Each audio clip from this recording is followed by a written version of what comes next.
I'm Shawn Patrick. I'm the CEO of Patrick's Fine Sodas, and I'm here to introduce you to our brand new startup. We're here raising our seed round of $500,000, and I'm excited to tell you about our company. Basically, I'm going to start my story off telling you about Big Soda, who is the enemy in our story, and whether or not you know it or not, about half of our country consumes 2.6 sodas per day. And if you add that up, that's about 104 grams of sugar, or over 400% of your daily recommended value. So the problem we're here to address is reinvention of soda in a way that is health-friendly and still preserves tastes. So, a couple more stats here that are really interesting. 2 out of 3 adults and 1 out of 3 children in the United States are overweight or obese. And really, soda cares, and they've agreed to reduce the sugar values in their product by 20% over 10 years. So you can only wonder how many more people may perish while waiting for soda to address the problem. So really, if you look at some of the other drinks that are on the shelf today, you'll find that sugar and this kind of nastiness permeates every product. But 12-ounce can of Coke, as I mentioned, 406%. An Izzy, 312%. This is just by drinking a couple of these every day. Even orange juice has an enormous amount of sugar. And by comparison, drinking the same amount of our Patrick's Fine Soda, 2.6 sodas a day, is about half of your daily value, recommended value, outside of food. So it actually fits quite nicely into your regular diet. Oops. So, we started out in the process of thinking, okay, what would it take to really compete in soda and take advantage of what we see as colliding market opportunities? The rise of probiotics, which is about a $25 billion market worldwide right now, and the decline of soda.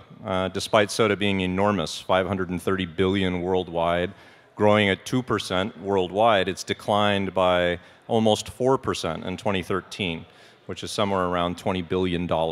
So we think that really the market opportunity, the multi-billion-dollar market opportunity, is to reinvent soda, take it away from these nasty companies that are selling bad products as a great-tasting product that fits all the use cases of soda. So really, we were out to make this product probiotic, naturally fizzy, without forced carbonation, low or no sugar, very low sugar, and that tastes great. It had to hit the use case of tasting great.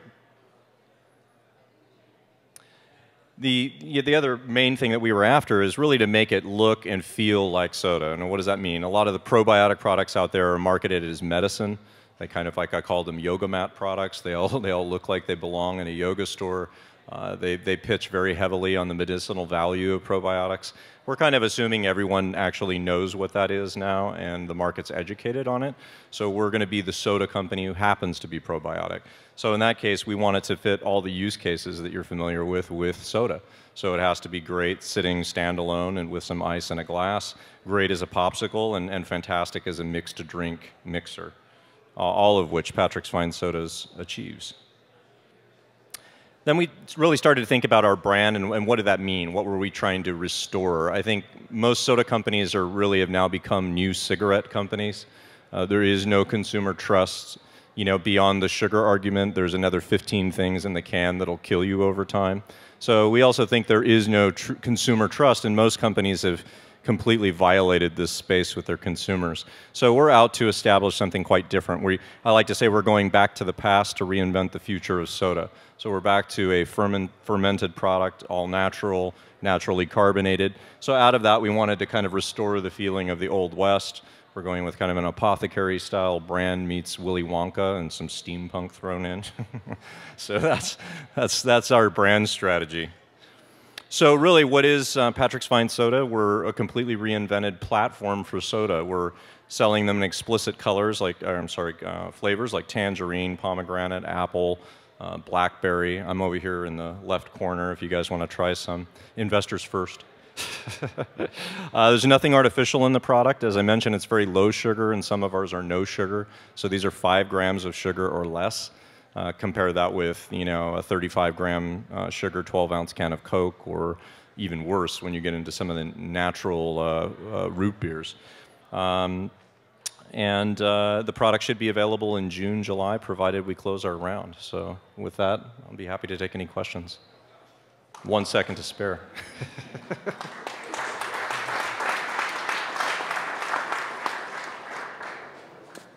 Okay, you guys know how to do this now, right? It goes great with vodka. Next question. Probiotic vodka. If it's a probiotic, I'm assuming that the product is alive. What is the relative shelf life of this? Are there any artificial sweeteners or anything that go into it to make the No. shelf life Well, one of ours does use. We use a little stevia. For the most part, they're all naturally extracted through the fermentation culture process that we have. These are very high demand products. Most of you, many of you may have heard of kombucha. That's flying off the shelves inside of Whole Foods across the nation, and they're now dedicating a third of their refrigerated shelf space to it. So it's a couple of weeks shelf life, but they don't stay on the shelves. And since we've moved our kind of pie chart much closer to soda, so we're a soda company that happens to be probiotic, taste is very much a part of our design process. So we expect they'll even last less long on the shelf. Patrick, Shawn, where do you make the product now? Where are you? Where do you come from? We're in Santa Fe, New Mexico. We actually moved there. I'm a Silicon Valley native. I've done over 16 startups here, venture funded, raised over 100 million, had no life. So we took our cool startup and wanted to find a place that evoked the brand. So we're so committed to the brand, we moved to 7,300 feet in the high desert, to the second oldest capital in North America, predating the United States. So Santa Fe is about as old west as you can get. So that's why we decided to do that. And the rents are way less for starting a business. So. Oh, sorry. Does it have, being as it's fermented, does it have that kind of sour kombucha taste? No, it does not. That's exactly why it actually took us 3 years of R&D on our own dime to figure this out.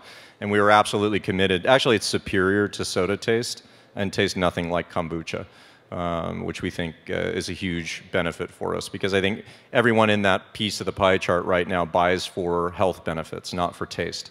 So it took us a while to figure out how to do that, but our process is scalable. It's fantastic, and it's also the reason why we have picked explicit names. So, you know, I'm tired of going to the store myself and seeing sunflower surprise, and you have to turn it over to figure out what's in it. So things like, you know, blackberry, cream soda, you know, lemon, lime. I mean, we're going out for very explicit tastes. I know that a number of kombucha companies have started to, or have had to slap 21 and over alcohol content labels on their products after possibly certain celebrities blamed on their DUIs. I was wondering, are you facing similar challenges, or is this something that's going to be able to be drunk no matter what age? Kombucha is a very high volatility type of product. Ours is not. We're not talking about what our culture is, because we think it's sort of a competitive advantage right now. And in drinks, it's all about how you do everything. But I haven't had to write a patent, so that's awesome. Kombucha is so much more volatile and has more issues than we face in our process, and we don't have to brew them very long. So no, I don't see that as a problem. I mean, I think if you left it in your refrigerator for a month and a half, then you know you might be able to have a party with it. But where are you selling it now? We're not, actually. We're here raising our seed round. So we got it all the way to this point, got our R&D done, figured out our process. You know, and now we're just looking for people that believe. We think we can take on big soda. We think the future is going this way. Generation Y and Z wants better products. Health products are of great concern, and all these companies lie to you. I think that's a terrific market opportunity for us to come in and establish trust, win on taste, and fit all the use cases that soda requires. Do you have anyone committed to buying it once you're in production? Excuse me? Say that again? Has anyone like Whole Foods committed to buying it once you're in production? You know, I come from a paranoid world of tech, so until we got it to this point, I haven't even talked to any of those people. You're actually the first that have heard this much about it. I mean, we did our research very well as a kind of tech-oriented background company. And I'm very confident that we're going to get into Whole Foods. There's been such an updraft around these products that they've actually given loans to small companies, $250,000 to build inventory to fill the shelves. So, and again, these are for products that don't taste good. and cost a lot. So, you know, that's actually an antithesis to drinks in general. Usually it's the packaging and then this tastes great and that's what does it. But because this has come from the health angle, that's not been the case. But the demand is huge from the channel. So we really feel that our positioning and our branding and all the strengths that we bring to the table means that we can take on big soda and really establish a premium point for our company. I just have a quick question. You said because a lot of kombucha does cost a lot, do you have a price point that you... Yeah, we're going to cost a lot too. No, I'm out to take the high margin product. I don't ever want to compete with Coke and Taco Bell. I don't think that's my customer. So yeah, we're going to be somewhere like, you know, around $3 for a 12-ounce bottle, and that's actually not the most expensive one. But you know, and I think Whole Foods will probably influence some of our distributors what that price point would be. But we're confident that we'll be able to enter the market as really the first soda position probiotic company, and then maintain the high ground because of our very high commitment to taste, color, all these things that nobody else seems to be paying attention to in drinks. That's it? All right, Shawn. All right. Thanks, sir.